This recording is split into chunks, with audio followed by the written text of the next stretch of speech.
નમસ્કાર મિત્રો, સ્વાગત છે તમારું ડિજિટલ ધર્મેશ યુટ્યુબ ચેનલની અંદર। વડોદરા મહાનગરપાલિકા દ્વારા મિત્રો એપ્રેન્ટિસની ભરતીનું જાહેરાત કરી દેવામાં આવેલું છે। જાણો સંપૂર્ણ માહિતી આ વિડીયોની અંદર। વિડીયોને જરાય સ્કીપ ના કરતા, તાકી તમને વિડીયોની અંદર બધી સમજણ પડે। જો સ્કીપ કરશો તો તમને ખબર જ નહીં પડે કે કઈ રીતે આનું ફોર્મ ભરવાનું છે અને કેટલી જગ્યાઓ છે, એ બધી જ માહિતી તમને અહીંયા જોવા મળવાની છે આ યુટ્યુબ ચેનલની અંદર। તો મિત્રો સૌથી પહેલાં તમારે વડોદરા મ્યુનિસિપલ કોર્પોરેશનની જે વેબસાઇટ છે ત્યાં આવતું રહેવાનું છે અને પહેલા નંબરવાળી વેબસાઇટ છે ત્યાં ક્લિક કરવાનું છે। અને મિત્રો અહીંયા નીચે ટેબમાં વીએમસી રિક્રુટમેન્ટ કરીને બી ઓપ્શન આવે છે, ત્યાં પણ તમે ક્લિક કરી શકો છો। તો હું એના પર ક્લિક કરી દઉં છું। ક્લિક કર્યા બાદ વડોદરા મ્યુનિસિપલ કોર્પોરેશનની ઓનલાઈન રિક્રુટમેન્ટ એપ્લિકેશનની જે વેબસાઇટ છે અહીંયા તમને જોવા મળવાની છે। તો મિત્રો અહીંયા તમને જો તમારે એડવર્ટાઇઝમેન્ટ, એટલે સૌથી પહેલાં મિત્રો ફોર્મ ભરતા પહેલાં તમારે એડવર્ટાઇઝમેન્ટ તમારે વાંચવું જરૂરી છે। અમુક લોકો મિત્રો એવું કરે છે કે એડવર્ટાઇઝમેન્ટ ભરતા પહેલાં ફોર્મ ભરી દે છે, પછી કે આટલી જગ્યાઓ હતી મારા માટે, એવું ઘણા પૂછે છે। પણ સૌથી પહેલાં આપણે એડવર્ટાઇઝમેન્ટ વાંચવી જરૂરી છે, પછી જ તમારે ફોર્મ ફિલઅપ કરવાનું છે। તો પહેલા નંબરની જે 298 નંબરની જે એડવર્ટાઇઝમેન્ટ છે ત્યાં ક્લિક કરી લઉં। થોડું પ્રોસેસિંગ લેશે એટલે અહીંયા તમને જોઈ શકો છો વડોદરા મહાનગરપાલિકા દ્વારા એપ્રેન્ટિસની ભરતીનું જાહેરાત કરી દેવામાં આવેલું છે અને ટોટલ 18 જેટલી ભરતી રહેવાની છે। એટલે આના જે ઓનલાઈન ફોર્મ છે 13/8થી લઈને 25/8/2026 સુધી તમે વીએમસીની વેબસાઇટ પરથી ભરી શકો છો। તો મિત્રો કેટલી જગ્યાઓ છે એ પણ તમને જણાવી દઉં। ઓફિસ ઓપરેશન એક્ઝિક્યુટિવની, જેમાં લાયકાત BA, BCom, BBA, પછી કોમ્પ્યુટર એટલે કે કોપાની મિત્રો કોપાની પણ ભરતી છે। એમાં ITI ટ્રેડ પાસ કરેલું હોવું જોઈએ અને વાયરમેનમાં પણ ITI હોવું જરૂરી છે। ઇલેક્ટ્રિશિયનમાં પણ ITI, ફિટરમાં પણ ITI, ડ્રાફ્ટમેન સિવિલમાં પણ ITI કરેલું હોવું જોઈએ। પછી સર્વેવરમાં પણ ITI, હેલ્થ સેનેટરી ઇન્સ્પેક્ટરમાં પણ ITI।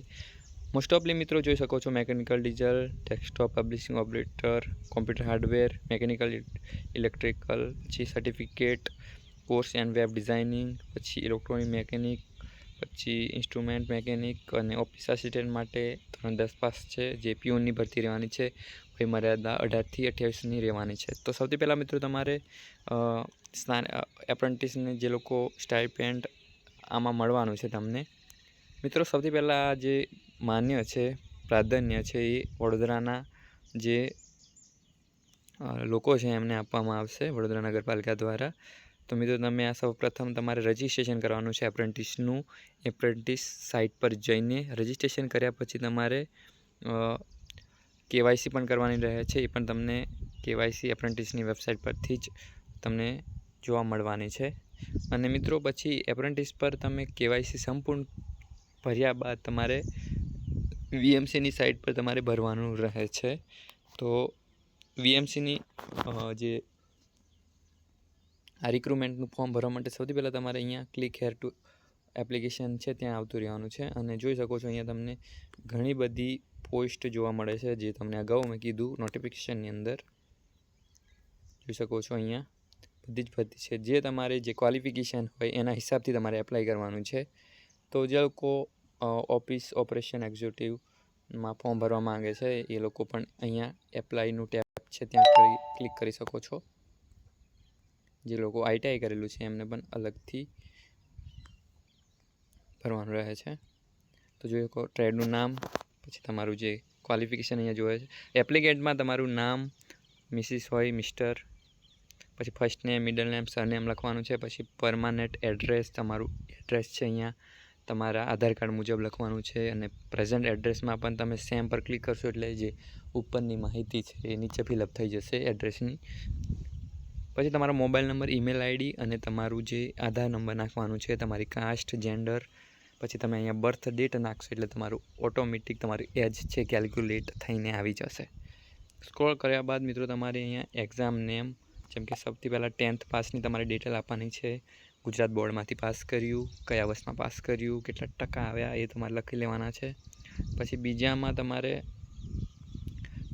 જે તમે 10મું ધોરણનું જે માહિતી ભરશો એટલે અહીંયા 12માની કે પછી તમે BAની તમારે જે ડિગ્રી આવે છે એ નાખી લેવાની છે। પછી તમારે અહીંયા 200 કેબીની અંદર તમારે ફોટો અપલોડ કરવાનો છે. તો મિત્રો આવી રીતે તમે ફોર્મ ભરી શકો છો.